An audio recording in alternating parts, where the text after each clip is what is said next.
Kalau suatu ketika ibu bapak dan saudara, mungkin ibu bapak dan saudara ulang tahun, mungkin masuk rumah baru, mungkin ulang tahun perkawinan, ya. Ada teman ibu bapak atau saudara yang datang membawa kado. Misalnya kadonya itu gelang berlian. Kalau di tempat saya namanya gelang tretes di daerah saya.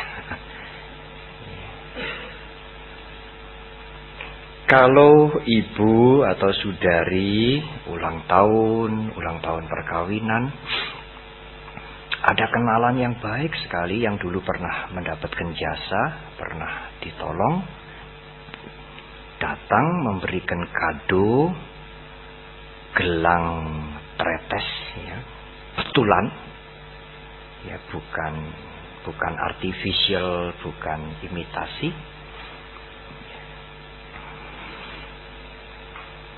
Pertanyaan saya adalah bagaimana reaksi ibu atau saudara? Senang apa tidak senang? Senang. Tidak usah dipikir, karena itu saya mengatakan jangan mikir. Kalau mikir malah nanti itu loh, tidak, jawabannya itu tidak tulus. Orang pinter biasanya seneng apa ora ya? Ya kalau di Mendut itu, di Magelang itu ada RSJ. Saya mengatakan kalau bukan penghuni RSJ sana dapat gelang tretes mesti senang. Masa tidak senang?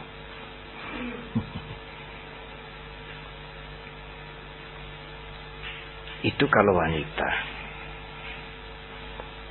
Kalau pria mungkin mendapatkan hadiah jam dari Swiss. Kalau Anda mendapatkan kado jam dari Swiss asli, apalagi yang memberikan teman baik, ya, bisa dipercaya. Bapak atau saudara senang apa tidak senang? Senang. Ya. Ibu, bapak dan saudara, pertanyaan saya adalah, kalau gelang tretes itu datang di sini, kalau jam dari Swiss itu datang di sini, menjadi hadiah saudara, saudara senang apa tidak senang? Senang, Bante. Di mana letaknya senang itu? Di sini apa di sini? Siapa yang merasakan senang itu? Di mana yang merasakan senang itu? Saya ngerasake senang itu di mana? Di sini, di gelang, di jam, atau di sini? Di sini, Ibu Bapak Saudara. Ini benda mati ini. Meskipun gelang mahal, bertabur berlian, ini jam. Di sini tidak ada senang. Bahasa yang kasar, lawong yang merasakan senang sini kok, senangnya ya di sini, bukan di situ. Suatu ketika kondangan, gelangnya dipakai. Kadang-kadang saya mikir, kalau orang kondangan lalu gelang tretes dipakai yang berliannya banyak itu, sebetulnya untuk apa ya?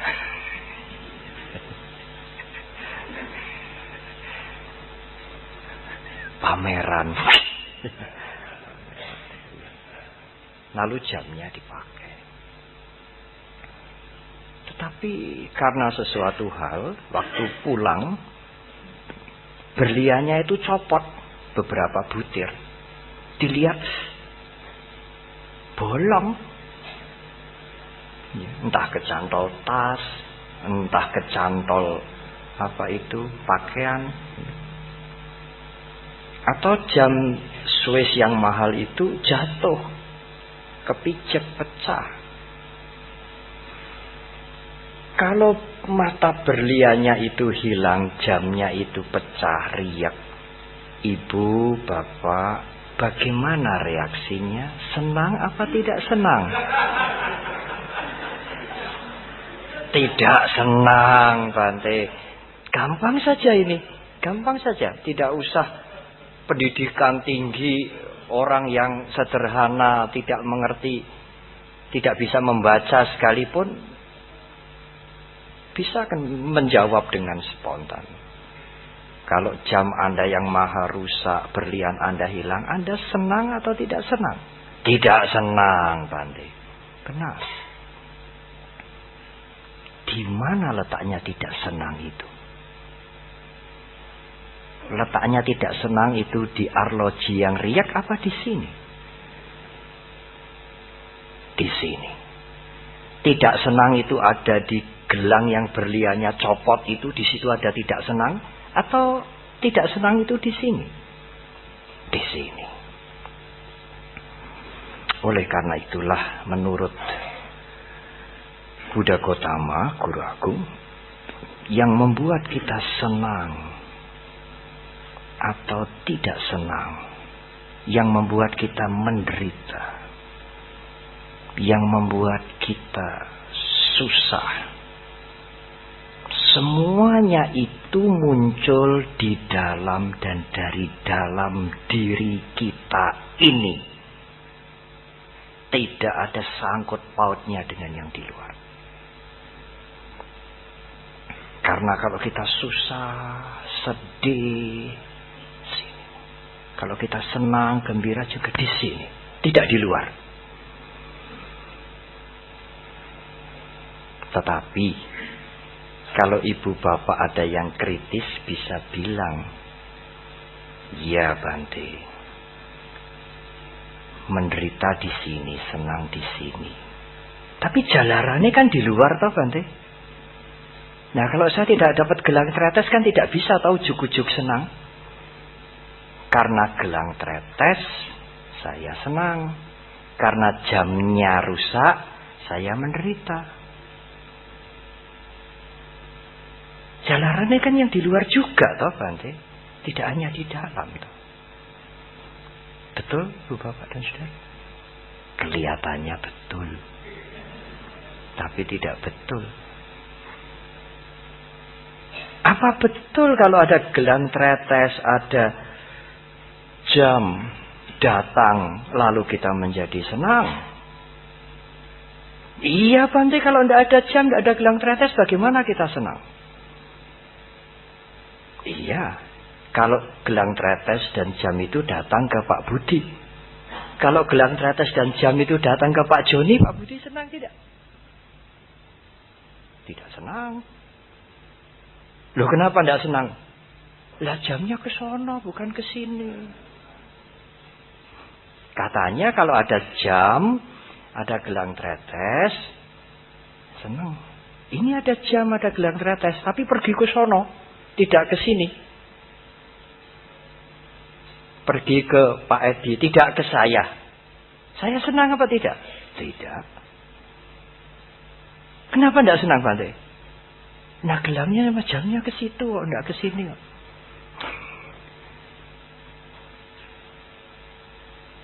Kenapa dia susah, sedih? Gelangnya hilang Bante. Tidak hanya berliannya yang copot, hilang. Lupa naruh, entah pembantu, entah siapa ambil.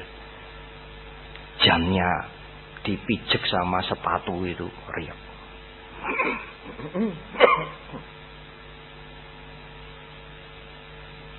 Jadi yang membuat dia menderita itu apa? Yang membuat dia menderita ya gelangnya hilang itu. Apa jamnya riak? Apa betul? Kalau yang riak itu, kalau yang hilang itu gelangnya dan jamnya Pak Edi, saya tidak menderita.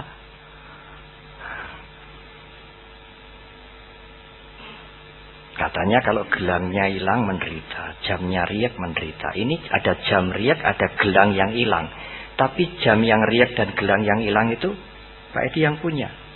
Bukan saya yang punya. Saya tidak menderita.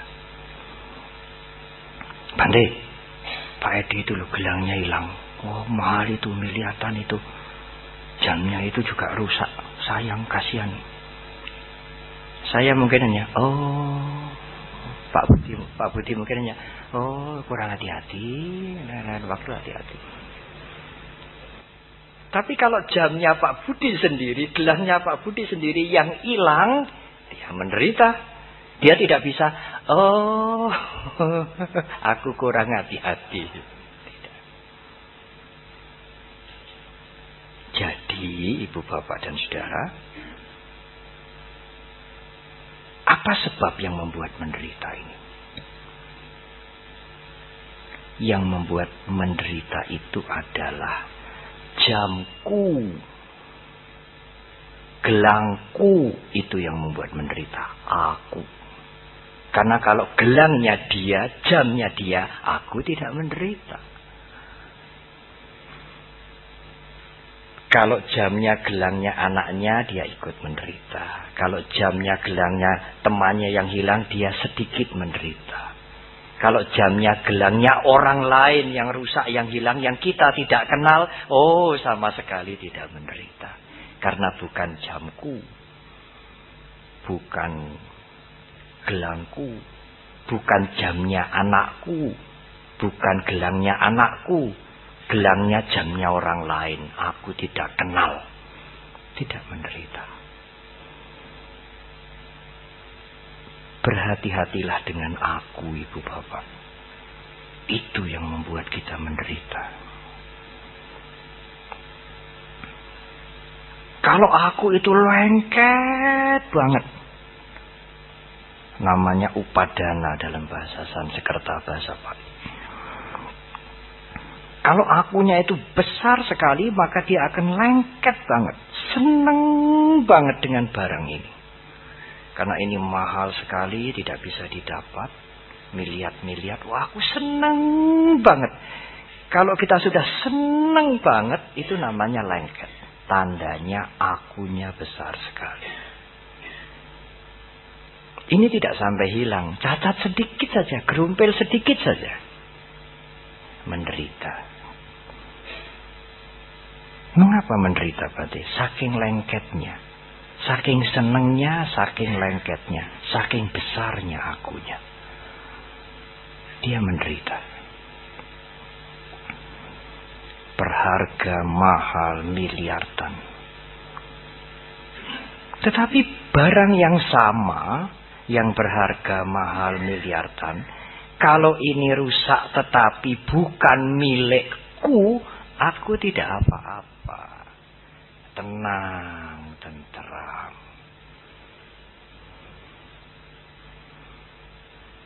Jadi sang aku itulah. Bukan menurut agama Buddha sebetulnya. Apa yang saya sampaikan ini adalah the fact of life, the truth. Kasunyatan hidup. Saudara tidak perlu mendengar uraian saya, lalu mengiyakan, tetapi saudara bisa mencocokkan apa yang saudara pernah alami, ibu bapak sekalian, dalam kehidupan sehari-hari. Benar tidak? Kalau suatu ketika, yang sering saya contohkan, teman saudara datang, aduh tadi malam tuh dia masih ngomong minum kopi. Tadi saya baru menengok umat di Semarang. Lalu kenapa pagi-pagi bangun dia minum kopi pagi terus meninggal? Aduh aku susah aku. Ya tidak sanak tidak kadang, tapi tetangga baik seperti keluarga. Ibu atau bapak diceritakan begitu. Ibu atau bapak tanya, siapa? Tetanggaku. Ibu bapak tidak kenal. Tidak pernah ketemu, apalagi kenal, ketemu aja tidak. Ibu bapak tidak akan susah. Oh iya, iyalah hidup ini tidak kekal, ya semua orang mesti mati. Karena tidak ada kemelekatan, kenal saja tidak, apalagi ketemu. Yang kenal, yang melekat kan teman saudara, saudara tidak kenal. Tapi kalau kematian itu terjadi pada keluarga, ibu, ayah, anak, suami, saudara akan menderita. Saudara tidak bisa tenang, seimbang, arif, bijaksana. Oh iya, semua tidak kekal. Istriku ya sudah meninggal.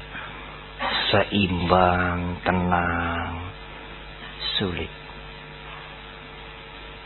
Karena istriku, ayahku, ibuku, anakku, tidak hanya keluarga, kenalan baikku, kita ikut sedih, kita ikut menderita. Karena ada aku di situ. Kalau tidak ada aku, tidak menderita sama sekali. Semakin besar akunya, Bante, semakin menderita.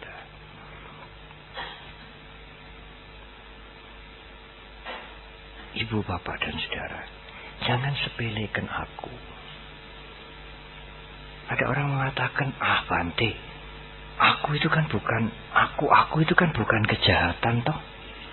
Paling kalau akunya besar itu ya dikatakan, wong kok sombing banget nih. Arogan. Paling kan hanya dikatakan begitu toh, Bante. Kalau ada upacara mesti minta duduk di depan. Kalau suatu ketika yang terima tamu tidak mengerti, didudukkan di belakang sana. Aku duduk di belakang. Aku ini jasa, aku ini tidak dihargai. Orang tidak tahu aku ini siapa. Saya pernah diberitahu seorang biku. Dia bukan pemimpin, Bante. Kalau orang seperti itu pemuka, bukan pemimpin. Kok bisa? Dia ingin duduk di muka, kelihatan di muka. Beda toh ya. Beda, Bante. Pemuka dengan pemimpin beda. Saya mengatakan, iya. Pemimpin juga yang pernah duduk di SMP, SMA ya. Pemimpin juga kalau kehilangan faktor N juga berbahaya loh, saya bilang. Lah kok bisa, Bante? Lah kalau pemimpin N-nya hilang kan pemimpi. Ngomongnya gede-gede. Tapi tidak pernah melaksanakan apa yang diucapkan. Paling, Bante, kalau aku itu kan paling hanya orang dikatakan, wah dia itu loh sombong banget. Akunya gede-gede. Kadang-kadang orang yang akunya besar itu enjoy aja, enak aja dia. Keakuannya melembung itu enak saja. Dia tidak merasa. Orang lain yang melihat, yang bergaul dengan dia, kadang-kadang risih sendiri. Orang ini, apa yang dilakukan gak seberapa, tapi sombongnya, sundul langitnya. Orang lain yang risih, dirinya sendiri, enjoy saja dia, mengumbar keakuannya. Tapi kan paling hanya di situ toh, Bante, tidak berbahaya toh. Jangan meremehkan keakuan, Ibu, Bapak, dan saudara. Keakuan punya anak. Anaknya keakuan adalah, kalau dia senang, aku ingin senang lagi. Aku ingin senang terus. Aku ingin senang yang lebih banyak. Keserakahan.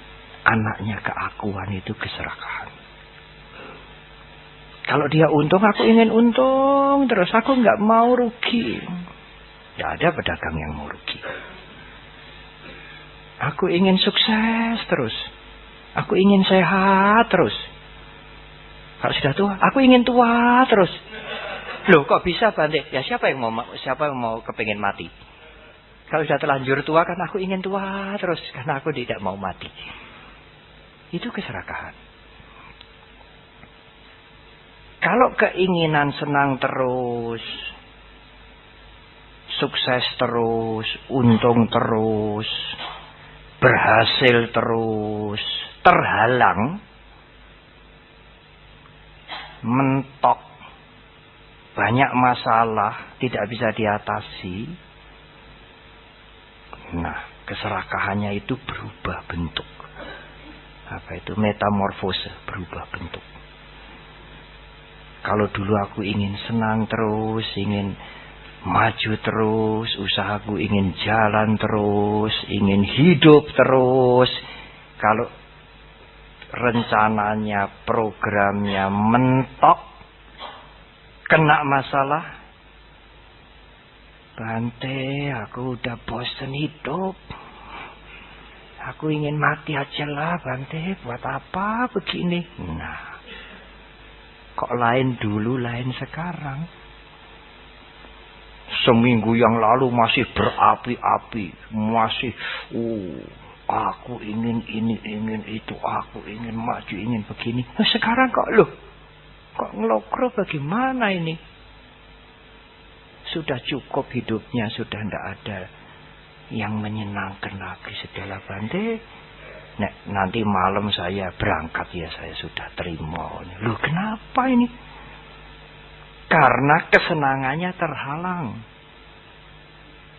Karena kebahagiaannya terhalang, keinginannya terhalang. Timbullah kebencian kepada dirinya sendiri.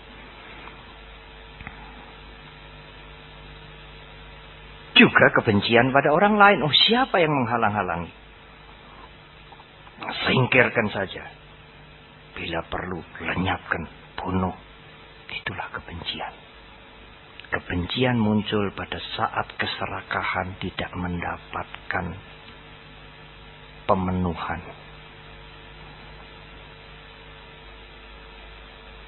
Tetapi kalau kesenangannya mendapatkan pemenuhan, keserakahannya membar-rembar.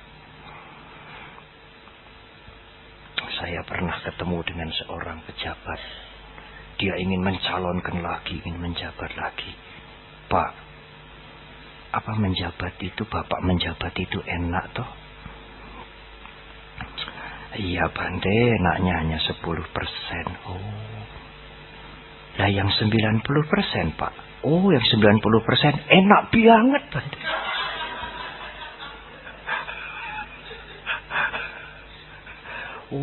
Makanya kepingin lagi menjabat. Saya pikir enaknya itu hanya 10%, yang 90% tidak enak. Yang 10% enak, yang 90% enak banget. Nah, nanti kalau gagal bagaimana? Kalau gagal dia bisa kecewa, jengkel, bisa-bisa marah,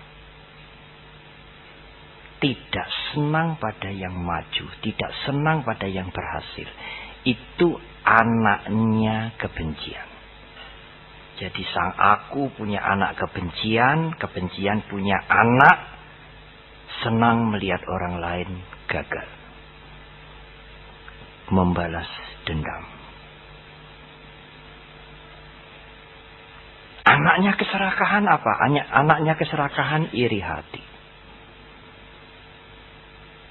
Tidak senang melihat orang sukses. Itu semua adalah keturunan aku. Sang aku mempunyai anak ingin lagi. Terhalang, marah. Kebencian muncul. Kekejaman muncul. Kejahatan muncul. Semuanya lahir dari sang aku. Sang aku mempunyai anak, beranak pinak, berkembang biak, beranak pinak, melahirkan kejahatan-kejahatan.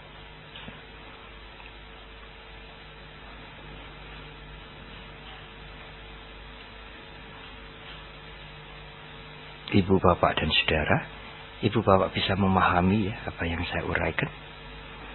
Sang aku sangat berbahaya. Dan sebab penderitaan itu adalah sang aku.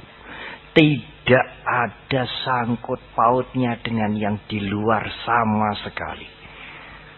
Apapun di luar terjadi jungkir jempalik, kalau sang aku terkendali, Anda tidak perlu menderita.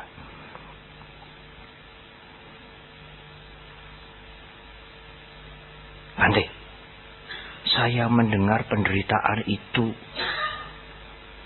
terjadi karena karma-karma buruk berbuah. Dulu kita berbuat yang buruk-buruk, melakukan karma buruk, lalu berbuah. Buah karma buruk katanya penderitaan, buah karma baik katanya kebahagiaan. Jadi penderitaan itu bukan akibat perbuatan yang buruk, Bante, bukan akibat karma yang buruk. Bukan, saudara. Loh, bukan. Saudara umat Buddha yang sudah lama jadi umat Buddha pernah mendengar tuh 4 kebenaran Arya, Cattari Arya Sajjani. Dulu sering dikatakan 4 kesunyataan mulia. Ada duka, penderitaan. Yang pertama, yang kedua, apakah sebabnya duka? Apakah sebabnya duka disebut akibat karma buruk berbuah maka membuat kita menderita duka? Tidak. Sebabnya duka tanha. Apakah tanha itu? Keinginan yang luar biasa. Dari mana datangnya tanha? Sang aku. Sang aku ingin lagi, ingin lagi, ingin lagi. Kalau tidak senang ingin menghancurkan, menyingkirkan terus sampai tidak menghalangi aku lagi.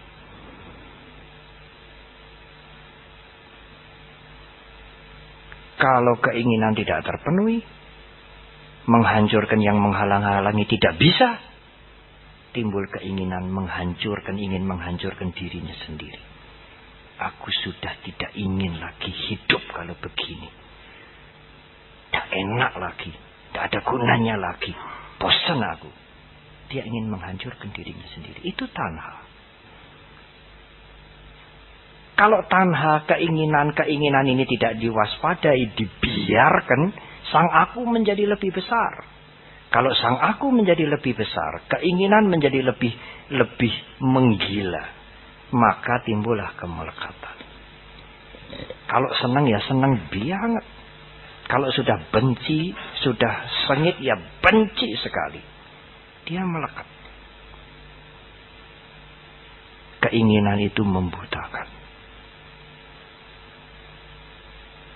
Apalagi dibiarkan, sangat membutakan.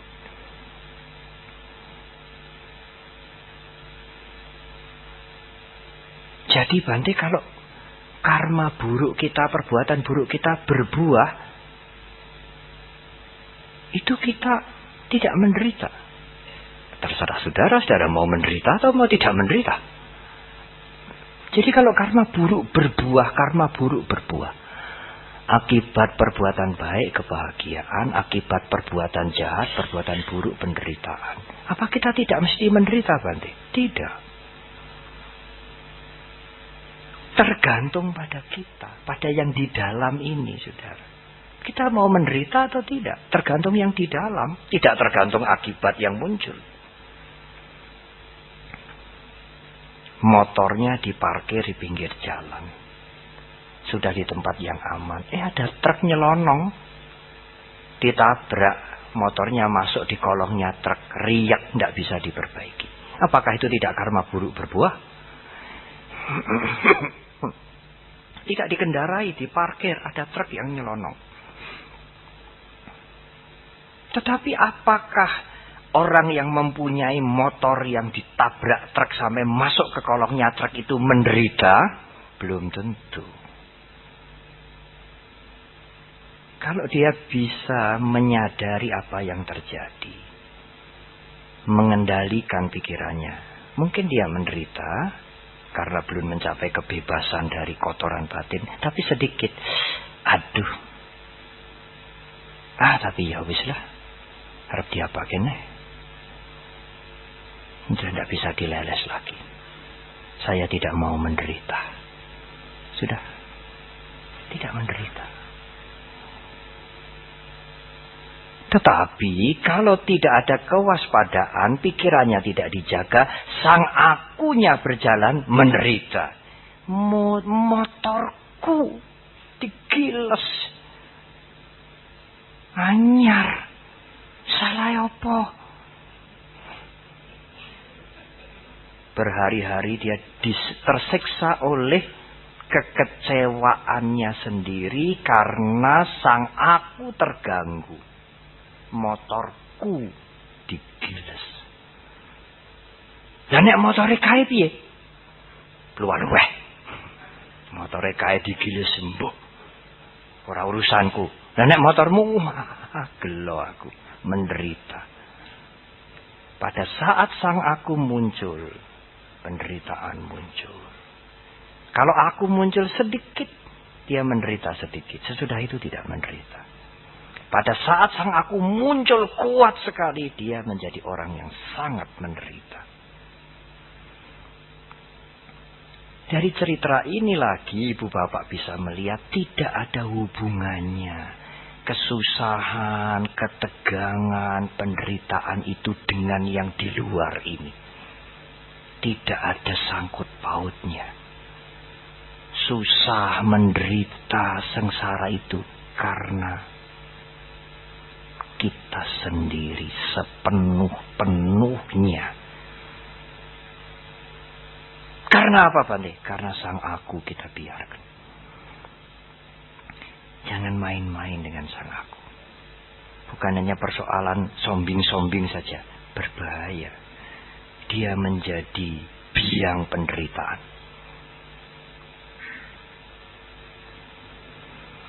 Baik.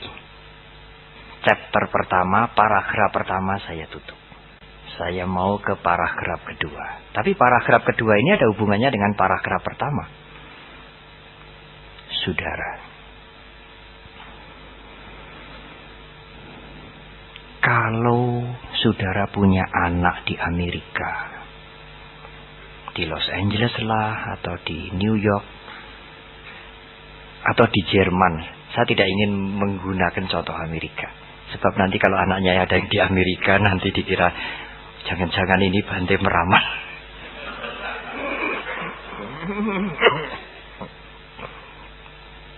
Lalu malam-malam Anda mendapatkan telepon. Pak, Bu, setengah jam yang lalu anak Bapak masuk ICU, tabrakan, tidak sadar sekarang. Bagaimana reaksi pikiran ibu bapak saudara? Gelisah. Mau melihat tidak bisa, ngomong tidak bisa, dia masuk ICU, koma. Sekarang ini juga malam saya mau nilai, tidak bisa. Anda harus minta visa. Apalagi kalau di Amerika, jangan harap gampang dapat visa.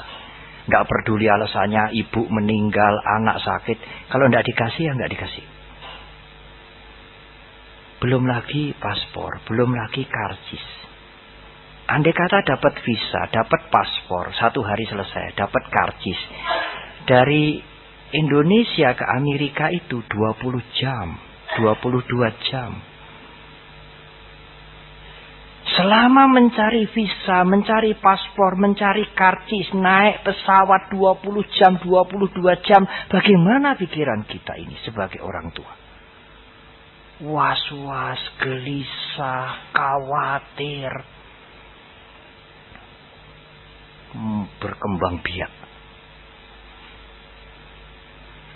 Kemarin saya menengok umat dari Muntilan yang dirawat di Bethesda. Sudah sembuh sekarang. Dia bilang, iya Bante, waktu saya dirawat di Bethesda itu, pikiran saya ini gak bisa berhenti. Saya mikir, iki mengko aku bali nang omah apa bali nang Budi Dharma ya? Budi Dharma itu kalau di sini seperti rumah Diongting itu loh. Aku engko bali nang omah apa bali nang Diongting ya? Padahal dia sembuh, sakitnya tidak berat. Saya mengatakan, Pak, Om, Masih mending diongting. Di Muntilan itu kuburan namanya Gremeng. Kok enggak mikir, aku ini kok bali nang omah apa bali nang Gremeng. Pikiran kita begitu.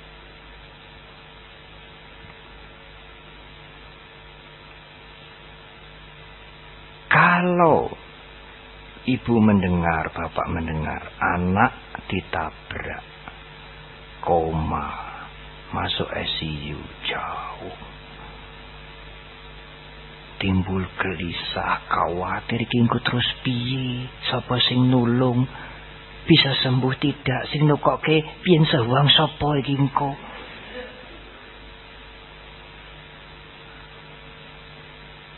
Pertanyaan saya, ibu bapak senang apa susah? Susah. Nggak usah mikir-mikir itu jawabannya itu. Siapa yang senang anaknya di ICU? Senang itu siapa?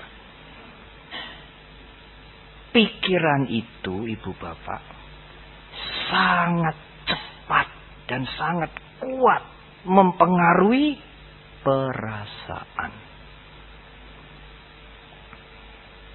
Tolong ini diingat-ingat. Nanti ada contoh lagi. Kalau perasaan ibu bapak susah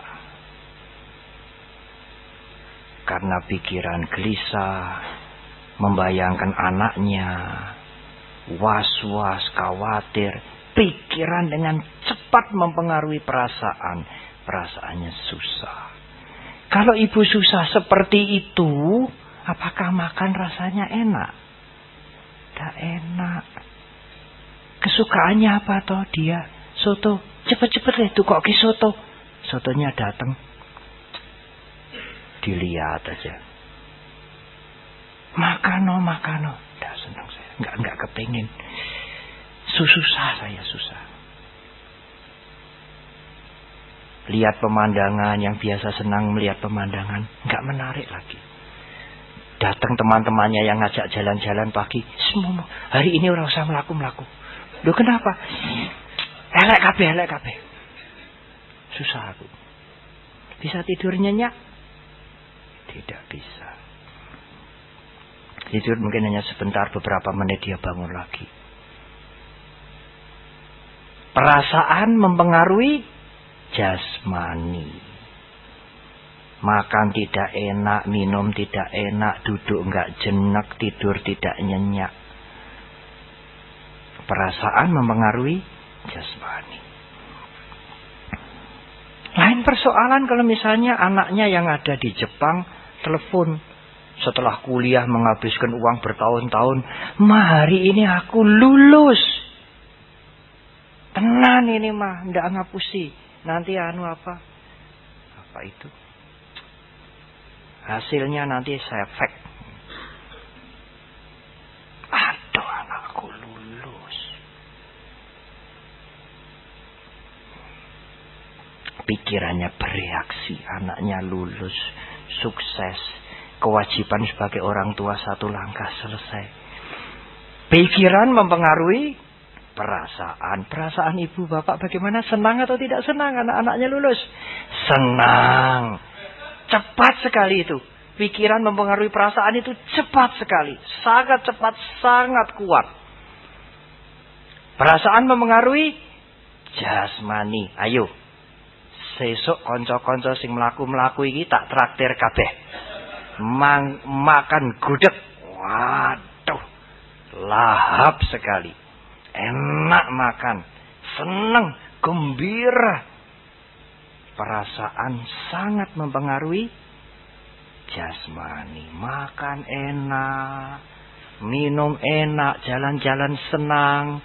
Karena dapat berita anaknya lulus. Reaksi pikiran terhadap anaknya lulus mempengaruhi segera, cepat, kuat perasaan. Perasaan senang. Perasaan senang mempengaruhi jasmani. Makan enak, gembira. Tidur nyenyak. Belum tentu. Saya membaca di Kompas kemarin. Juara angkat tinju itu orang miskin dari Lampung. Kalau mau nonton pasar malam saja orang tuanya tidak bisa kasih uang. bisa jadi juara olimpiade meskipun medali perunggu. Senang sekali. Saya baca di Kompas. Sampai jam 1:30 malam tidak bisa tidur. Kedap-kedip. Tapi tidak bisa tidurnya orang senang berbeda dengan tidak bisa tidurnya orang susah. Orang senang tidak bisa tidur ini karena seger, gembira. Orang tidak mau ngantuk. Perasaan mempengaruhi jasmani. Karena itu banyak sakit-sakit jasmani yang karena bukan hanya makanan, bukan hanya karena iklim, karena perasaan.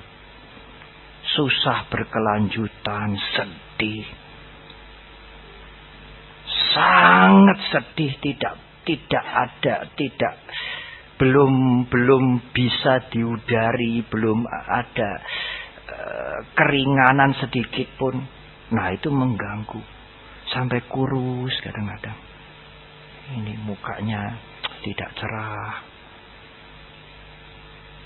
Hormon-hormonnya juga produksinya tidak normal. Orang mau dioperasi jam 10 dioperasi, jam 6 sudah duk. Keringat dingin keluar semua. Loh piye arep dioperasi kok keringatmu drudusan? Seperti orang olahraga padahal dia hanya duduk. Ini jantungnya duk. Dia tahu jam 10 dioperasi, pikirannya bereaksi, aku ikut dioperasi jam 10. Ini engko terus priye iki? Iki iso tangine apa ora iki? Iki engko bali ngomah apa bali nang krematorium? Perasaan senang apa tidak? Tidak ada yang orang dioperasi perasaannya gembira. Perasaannya juga was-was, sedih. Perasaan yang sedih, ketakutan itu mempengaruhi jasmani. Drodok, deg-degan, keringat dingin keluar. Ini bukan hanya ajaran Buddha, Ibu Bapak dan Saudara. Ibu Bapak cocokkan sendiri pengalaman Ibu Bapak berpuluh-puluh tahun. Betul tidak? Pikiran sangat berpengaruh pada perasaan. Perasaan sangat berpengaruh pada jasmani. Oh Bante, kalau begitu ya Bante. Kalau pikiran ini bisa dikendalikan, teguh, kuat. Aduh Bante, bagus sekali ya. Memang. Kalau pikiran kita tidak labil, tidak mudah terombang-ambing, berita apapun, cerita apapun, pikiran saya bisa kuat, teguh, tenang. Kan bagus ya Bante. Bagus, sangat bagus. Perasaan tidak mudah terpengaruh. Kalau perasaan tidak terpengaruh, jasmani tidak terpengaruh. Tapi bagaimana Bante? Meneguhkan pikiran, menenangkan pikiran ini bagaimana? Sulit, saudara. Pikiran itu licin, lihai, halus, tidak bisa diraba, tidak bisa dideteksi, bergerak seenak-enaknya sendiri. Lalu bagaimana ya Bante? Bagaimana ya Bante membuat pikiran ini teguh, kuat? Sebab kalau pikiran tidak teguh, tidak kuat, aduh, ya hidup ini begitu terombang-ambing. Perasaan kita terombang-ambing, susah, senang, sedih, gembira, kecewa, sedih lagi. Dan itu merusak jasmani kita, memengaruhi jasmani kita. Jadi pikiran itu harus dibuat kuat, teguh, tenang. Caranya gimana ya Bante? Ibu Bapak dan Saudara, caranya dibalik. Nah, Ibu Bapak harus mengikuti urutan ini. Karena pikiran, apapun reaksi pikiran, langsung dia menghantam perasaan. Tidak ukuran detik, cepat sekali. mendapatkan berita ini, itu, perasaan langsung kena. Senang apa tidak senang, suka apa tidak suka, gembira apa sedih. Dan kuat sekali dan cepat sekali. Perasaan memengaruhi jasmani. Nah, sekarang jasmaninya ditoto. Karena jasmani itu gampang, kasar, kelihatan, pikiran sangat halus, sangat licin, sangat licik. Karena kalau jasmaninya ditoto, jasmani juga mempengaruhi perasaan. Perasaannya tumoto. Kalau perasaannya tumoto, tidak membara-bara, tidak bergolak, pikirannya juga tenang. Karena memulai noto pikiran sulit. Amat sulit. Apalagi tidak pernah latihan. Kalau dibiarkan berbahaya. Dari awal saya sudah cerita bagaimana bahayanya pikiran itu. Terutama sang aku. Pikiran langsung mempengaruhi perasaan. Timbul susah, timbul senang, timbul suka, timbul duka. Perasaan langsung mempengaruhi jasmani. Maka sekarang jasmaninya ditoto. Dikondisikan. Karena kalau jasmaninya ditoto, perasaannya. Nah, sekarang chapter ketiga. Noto jasmani bagaimana, Bante? Apa kalau rambut sudah putih terus disemir? Kalau hidung bengkok terus ini katanya sekarang ada yang ditarik-tarik begini, saya tidak tahu.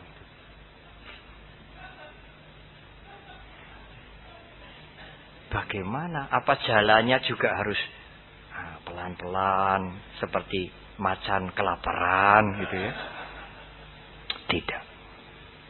Noto jasmani menurut pandangan Dhamma adalah meditasi.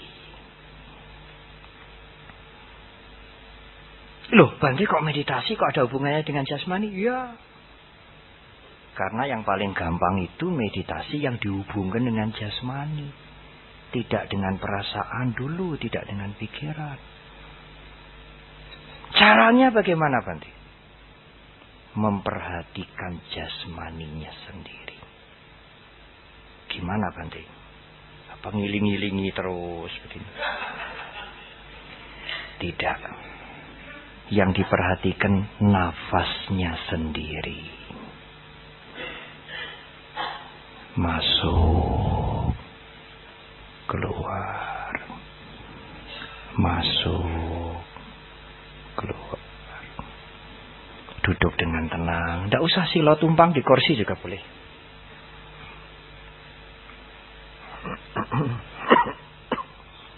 Tangan rileks, tidak menyandar. Masuk, keluar, masuk, keluar. Hanya begitu, Bante. Hanya begitu, saudara. Ada doa-doa? Tidak ada. Ada lilin dupa? Tidak ada. Ada patung Buddha? Tidak perlu. Baca parita? Tidak perlu. Nah, masanya begitu? Iya, hanya begitu. Nafas, Bante, nafas. Jangan nyepelekan nafas, Ibu Bapak. Sangat penting. Sejak lahir berpuluh-puluh tahun, sibuk di toko, di WC, makan, susah, sedih, senang, tidur, nafas, jalan terus. Tidak pernah digatekke, tidak pernah diopeni, dibiarkan saja. Sekarang harus diperhatikan. Yang paling penting di antara yang lain-lain nafas. Anda bisa hidup tidak makan 2 hari 2 malam. Tapi kalau tidak nafas sehari semalam bagaimana? Ya juga ikut tumoto. Perasaan tumoto, pikirannya ikut menjadi tenang. Masih ada waktu 15 menit ya. Mungkin ada. Ya, pertanyaan. Silakan Ibu, menghemat waktu. Silakan langsung tanya. Sambil minum. Saya buka 3 penanya. 2 dulu. 2 penanya. Ya, mohon disebutkan nama dan asalnya. 1 Ibu. 2 Bapak, 3. Kalau gitu 3 ya. Halo Sudari terakhir ya. Sudari ini Bapak lalu belakang. Ibu dulu. Ibu Widya. Ya, silakan Ibu. Di situ boleh di mic, boleh di situ juga enggak apa. Nanti pertanyaannya bisa saya ulang dari sini. Iya.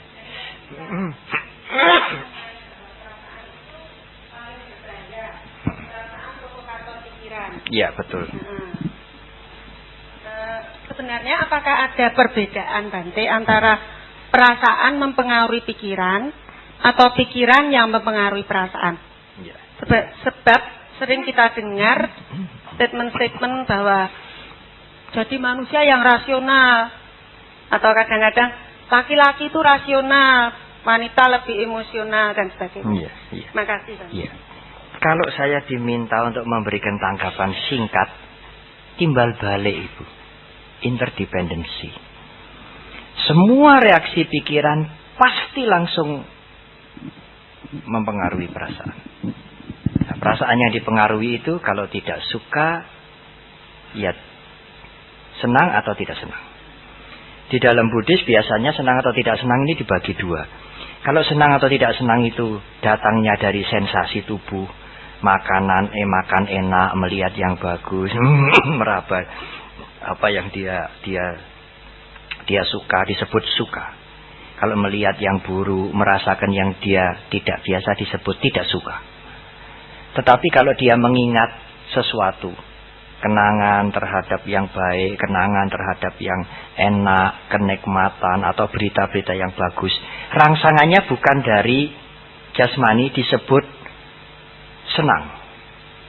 Kalau rangsangannya dari pikiran tidak menyenangkan disebut tidak senang. Jadi dalam bahasa Pali dikatakan kalau rasa senang tidak senang itu datang secara mental disebut somanasa.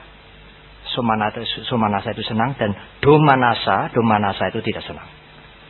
Tetapi kalau rangsangannya itu dari jasmani ini pegel tidak dan sebagainya, mengicipi makanan cocok tidak, itu disebut suka duka. Suka atau tidak suka. Dalam bahasa Pali atau Sanskerta suka duka. Tapi sebetulnya 4 ini ya 2. Senang atau tidak senang. Nah kalau mau dilengkapi menjadi tambah 1 lagi netral. Netral itu tidak ada reaksi. Senang ya kagak, tidak senang ya kagak. Kalau saya melihat benda ini karena sering saya melihat, tidak ada yang aneh. Saya tidak senang juga tidak. Tapi senang juga tidak. Ya biasalah. Jadi perasaan seperti suka atau tidak suka, senang atau tidak senang tidak muncul. Tetapi ada kalanya dan bahkan suka atau tidak suka itu yang sering mempengaruhi kita. Dengan kadar yang berbeda-beda. Tidak sukanya bisa kuat sekali, sukanya bisa kuat sekali. Pikiran mempengaruhi perasaan. Setelah perasaan itu bergolak, timbul suka atau tidak suka, sekarang perasaan yang kemudian apa itu? Memprovok pikiran. Kecuali pikiran mempunyai pandangan, mempunyai pertimbangan. Ojo lo, dosa lo, nek digebuki wong lo, ora apik lo, namamu jelek lo. Itu salah satu cara untuk pikiran tidak bergolak, tidak melaksanakan apa yang sedang diingat, yang sedang muncul di pikiran. Tetapi itu cara biasa. Semua agama termasuk agama Buddha mengajarkan begitu. Oh, jangan lo, ingat akibat karma lo. Malu lo berbuat jahat. Nanti kalau kamu begitu, keluargamu juga ikut malu lo. Jadi meskipun perasaan itu senang mendorong, pikiran mau melakukan, ada pertimbangan yang muncul. Hanya itu cara biasa. Keinginan pikiran dilawan dengan konsep. Konsep malu, konsep etik, konsep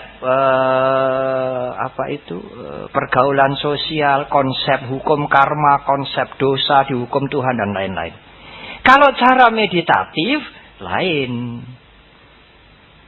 Timbul pikiran mau nyolong, mau mengambil mangga tidak dilawan dengan konsep, tetapi diawasi.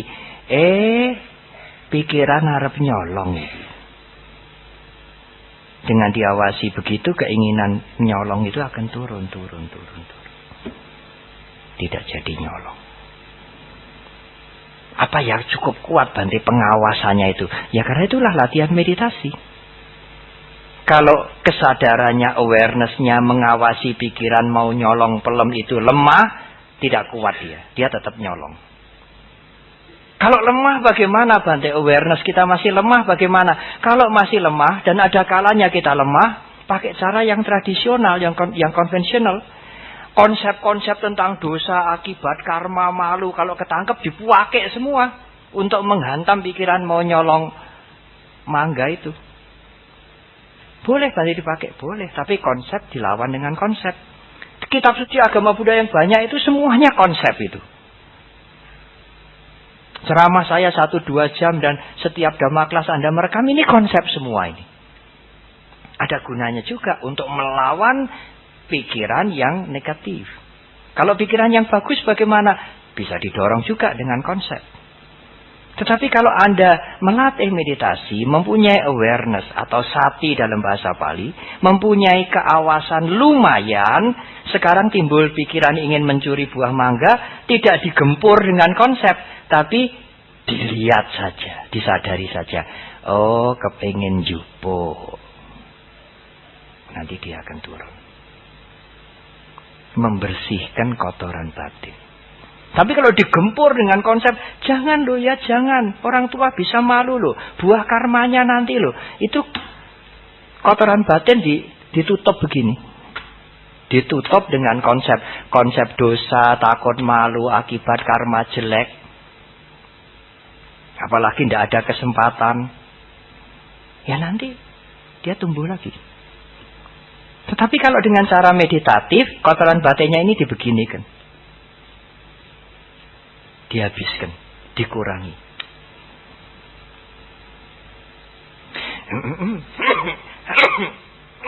Misalnya apa? Misalnya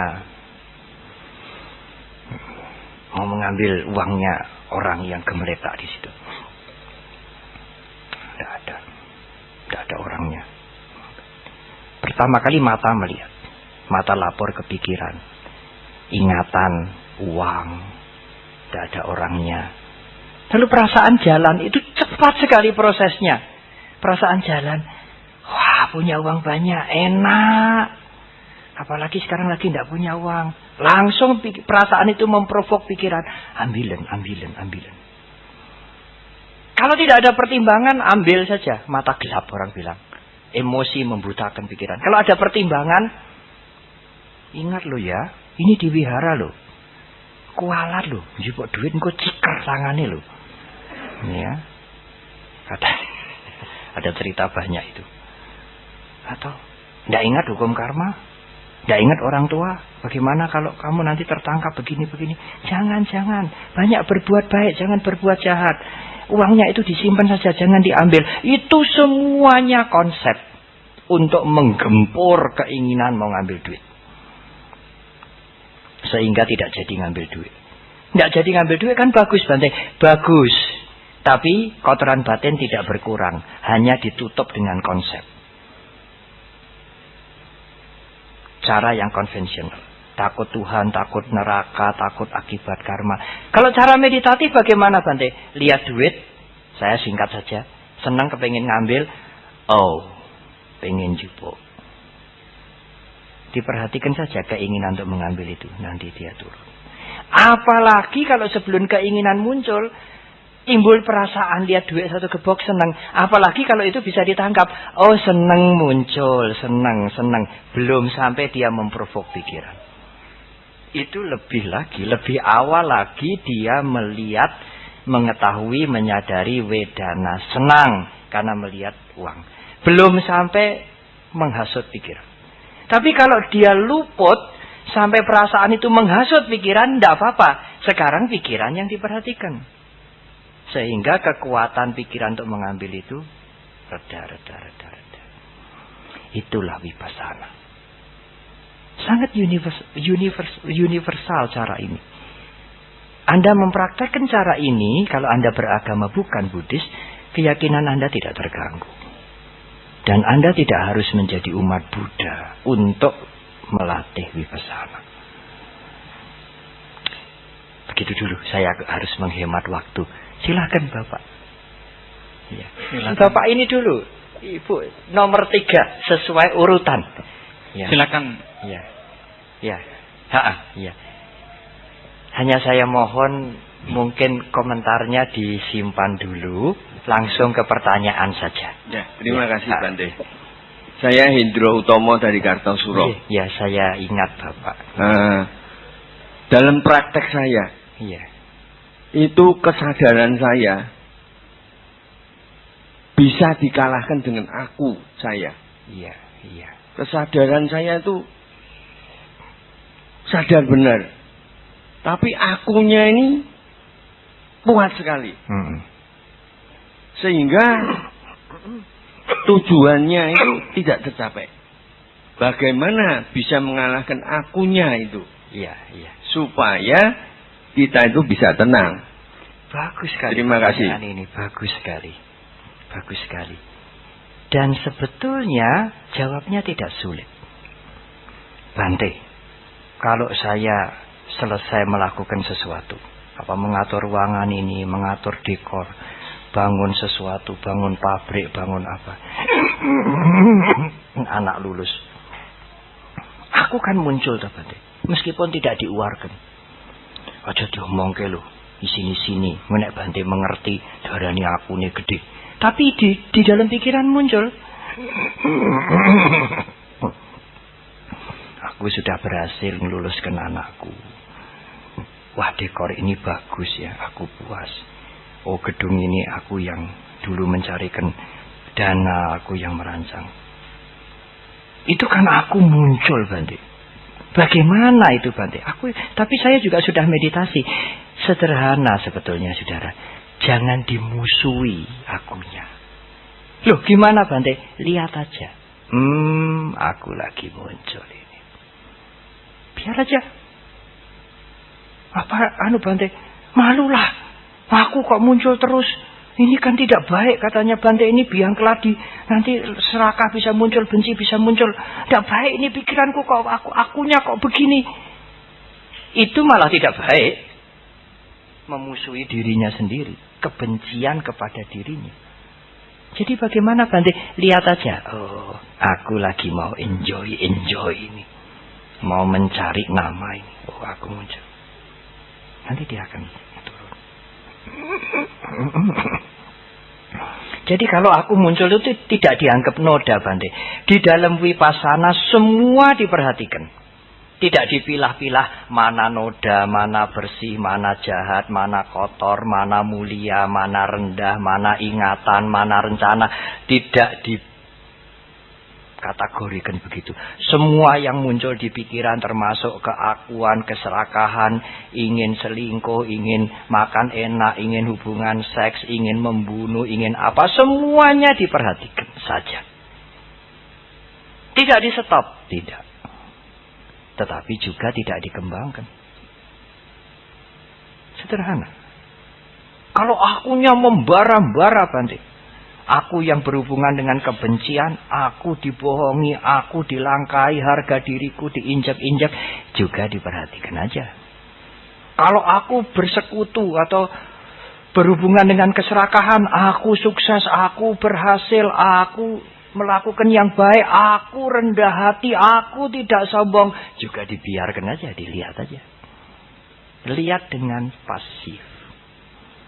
Ya sukar Bante, oleh karena itu sebelum mampu memperhatikan gejolak pikirannya, berusahalah memperhatikan perasaan. Karena jenisnya perasaan hanya 2 macam.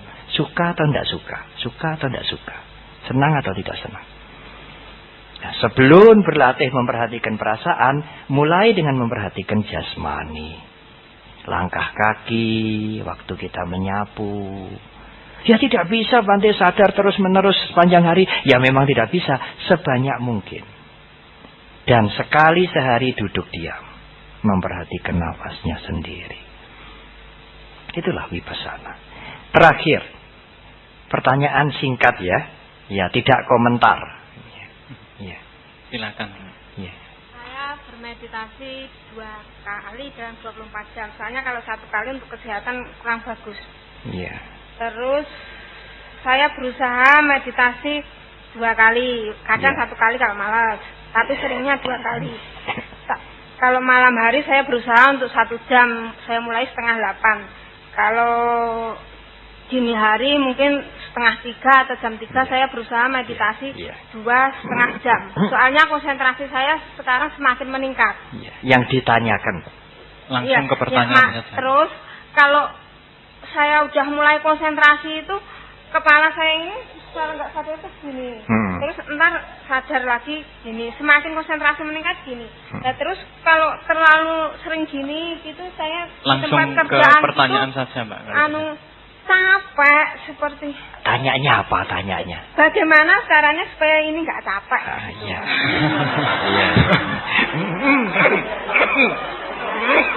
Ya, baik. Kalau kita meditasi duduk capek di sini. Ada 2 hal.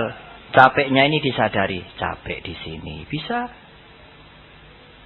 Atau rasa tidak senang. Capek kan tidak senang. Oh, ini enggak senang. Disadari dulu, jangan diberi reaksi dulu. Setelah disadari capeknya atau tidak senangnya, kok masih capek terus. Ya, ditegakkan begini. Ya. Atau buka mata sebentar, kemudian begini. Tapi dengan kesadaran. Kan meditasinya putus Bante. Tidak putus kalau dilakukan dengan kesadaran. Tutup mata lagi. Perhatikan nafas. Kalau ada nyamuk menggigit di sini. Cekit. Nah, tidak mungkin merhatikan nafas. Gatel. Dan pikiran harus dijaga. Iki nyamuk biasa apa demam berdarah? Nek demam berdarah iki piye? Nanggake diceples. Nah, pikiran berjalan begitu. Jangan turuti dulu. Hanya gatel. Lalu timbul rasa tidak senang. Tidak senang ini. Kalau timbul keinginan cepat digaruk, cepat. Nah, pikiran muncul ini.